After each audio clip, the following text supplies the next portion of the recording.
Sonic 3, that's the good one. All the previous ones had some disturbing qualities to them.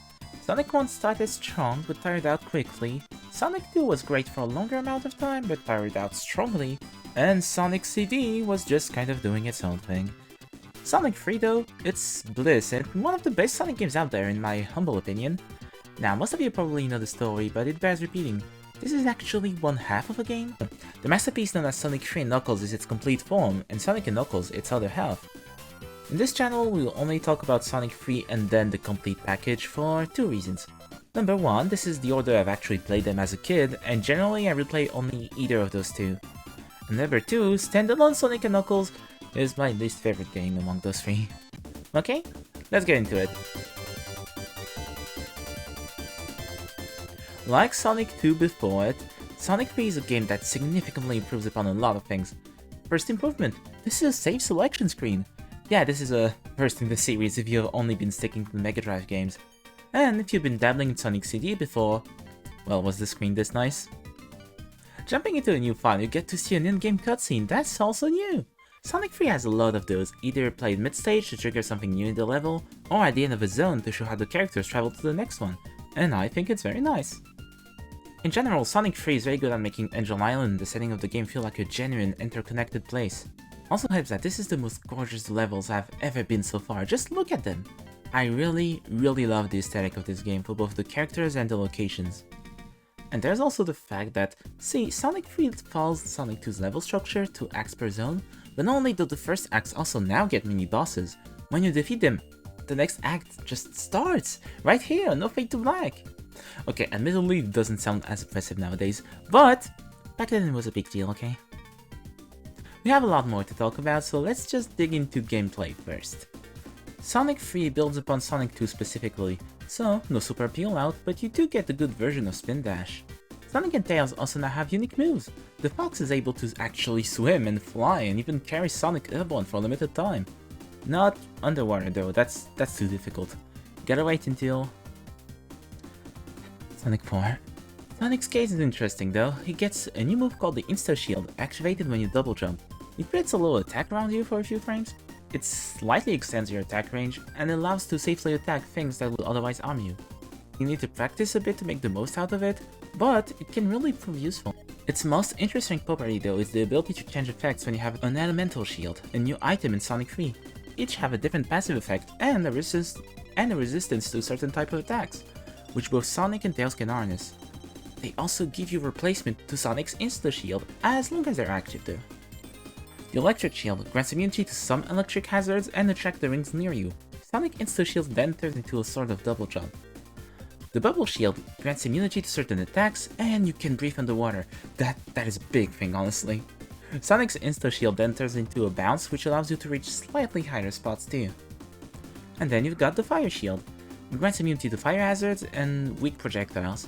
Sonic's Insta Shield then turns into forwards mid-air dash. And all of these are super fun to use. They all have a very useful passive effect, and if you're playing as Sonic, you can even get a big upgrade to your moveset, which I think is nice. Gives you more reason to actually try and keep the shield, and also a very good one to try and get one of these to begin with. You can either get them in the bonus stages, which are Emerald-less special stages that are very fun, I fucking love gambling, or you can get them in the stages themselves by exploring. That's something Sonic 3 does well, actually making you want to explore. Hello, Sonic CD! By exploring, you can also get a hold of these giant rings, which you can jump into to get into a special stage. There is a good amount of them per stage, and they all lead to where I spent at least a third of my childhood. Blue Spheres. You run into this little 3D stage, and when you look at that, Blue Spheres, grab them to turn them into red spheres, which you do not want to touch, else your ass is sent back to the normal stage. Get all of the outer spheres of the group and they'll all turn into rings. Get all blue spheres and wow, an emerald! Of course, you also have to be careful about yellow spheres that throw you way ahead, or bumpers that push you back, making you walk backwards until you press forwards. A little fact that, as a child, I did not happen to know. I'd just walk in a way that made me hit the bumper from the back. Very stupid, very difficult, but hey, it worked. As you can guess, getting all 7 emeralds unlocks you Supersonic, which is still just as fun to play. Angel Island, the first stage of the game, gives you plenty of chances to experience all of that, before you actually have to commit to looking for those things on later stages, which I think is pretty neat. Speaking of the stages, The best gameplay in the world still needs good levels to prosper, and boy, Sonic 3 delivers. Let's get through them. Angel Island, a lush forest made you to introduce the Sonic 3's mechanics and general level layout. Very cool way to kick things out. Hydrocity, I'm French, don't start, don't look at me with that bullshit, okay? Hydrocity, an under-level stage that is actually fun, can you imagine that? It's full of little gimmicks to interact with and ease the pain, not to mention you can grab bubble shields to really trivialize the drowning aspect, as long as you can keep said shield. Marble Garden, a bit more complicated, it's a fun stage, but the spinning top mechanic that you ride through certain sections of the stage just kind of dictates the rhythm too much, if that makes sense. Carnival Night, it's a good stage with vibes I like a lot. Sonic Casino stages are often nice enough, frustrating if you get stuck, but otherwise a lot of fun. Speaking of getting stuck though, there's this little thing.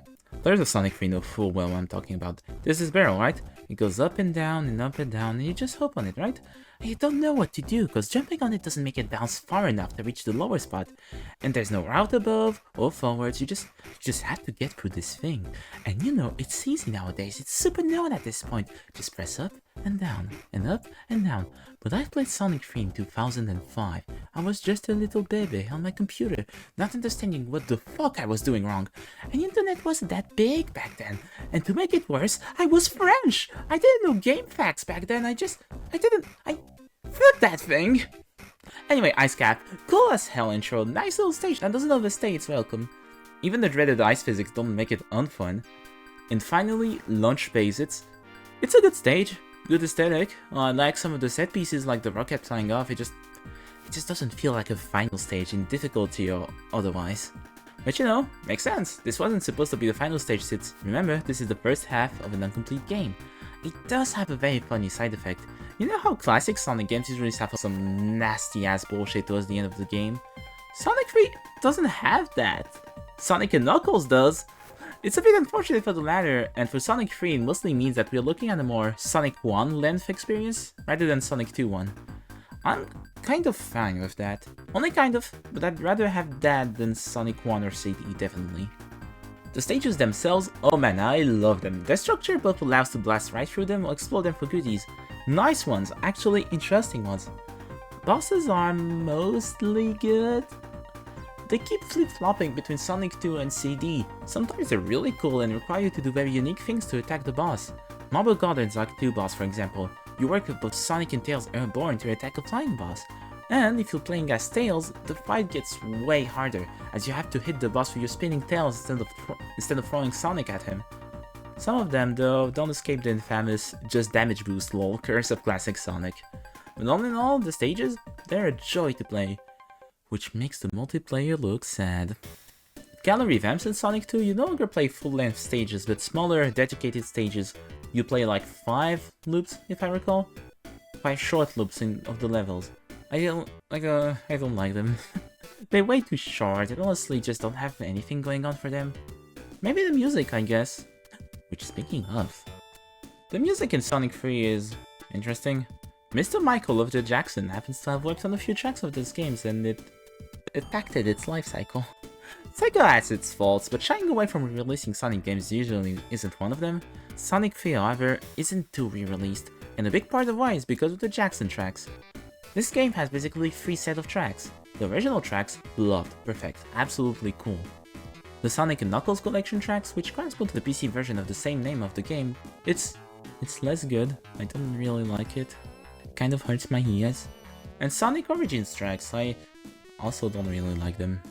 The worst offender is the Super Sonic theme in Sonic Origins. So neither of the other versions even had the Super Sonic theme, just using the regular invincibility theme. And you know, that was bad, but the new theme really gets on my nerves. The loop is short, it sounds way too much like a Sonic 4 theme, and honestly, I really don't like they use the sound effect from the death egg falling down in the track. It just sounds bad. Now this is not official, but a lot of the tracks in releases after the original use some pieces of music that were present in the prototype version of the game.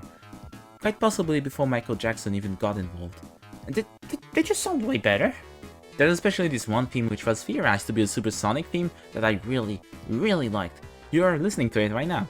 Sonic Origins uses it as a Blue Spheres theme, which, you know, it probably means it was meant for that to begin with, and it's nice in Blue Spheres, but man, I would have killed for this to be Supersonic's theme. It's just sad. Anyway, because I've not tested Sonic and Knuckles' connection that much, and I've exclusively bought Origins to make those videos, we'll only perceive Sonic 3 in the prototype tracks, which I actually did get a chance to listen to a lot. And those ones? Ooh, I love them. They really give Angel Island, the whole island, not just the zone, even more depth, and I live for it. Together with the graphics, they really make Sonic 3 stand out from the rest. The feature I really like, Act 2s in this game have slightly different music. They're of course in the continuation of their respective Act 1s, but it feels different enough to sell the sensation of progression along with the in-game cutscenes. This is also the first Sonic game where I can really talk about story implications for the future, imagine that! In addition to introducing Knuckles, I feel like this is the first step at proper characterization we've ever seen for these characters. The in-game cutscenes are very good at showing them butting heads, and the sprite work really do allow us to see their personality shine through. I'd say for Knuckles especially, it's way more showing of the full game once you get through Eden Palace, but still. There's another thing that Sonic and Knuckles introduces that are more critical to the Sonic's overall plot, to the Sonic series' overall plot now that I think about it. I think I talked a little bit too fast. So we're gonna have to make a deep dive next time when we actually talk about the full package. But be prepared, because we will have a lot of things to talk about. And that's Sonic 3, a very good, albeit a tad short experience that I love from the bottom of my heart. Can I take a minute to say that I love that even back then they took the time and efforts to allow you to play the complete version of Sonic 3? Cutting the game in half and releasing said halves independently as full games is a little stinky, but I can't help but be charmed by the whole lock-on thing that birthed Sonic 3 and Knuckles. And as we will see next time, this game might be one of my all-time faves. All-time faves. Might. Anyway, let's do our usual thing. Should you play this game? Honestly, just take a shot at Sonic 3 and Knuckles. There's very little reason to experience Sonic 3 on its own, aside from nostalgia or curiosity. Which version should you play? Okay, so originally I'd have recommended you grab Sonic 3 Angel Island Revisited, a fan remake of the game. But honestly, it's a bit hard to set up nowadays. They don't want to promote piracy, and considering you need a ROM of the game to run it, and that Sega delisted the Steam version of the game, which was the easiest one to grab. I mean, do you want to dump your Wii Virtual Console copy of Sonic 3? So yeah, Sonic Origins will have to do, because it's kind of your only choice. Just be a dear and install a mode to fix those music tracks, will you, darling? Well, what would the Searchron rank it on their tier list? It's a bit of a tough one. I'd say S tier? But a bit of a low S tier. Its length really doesn't do it justice. But it's a great game regardless, so you know. Anyway, see you next time.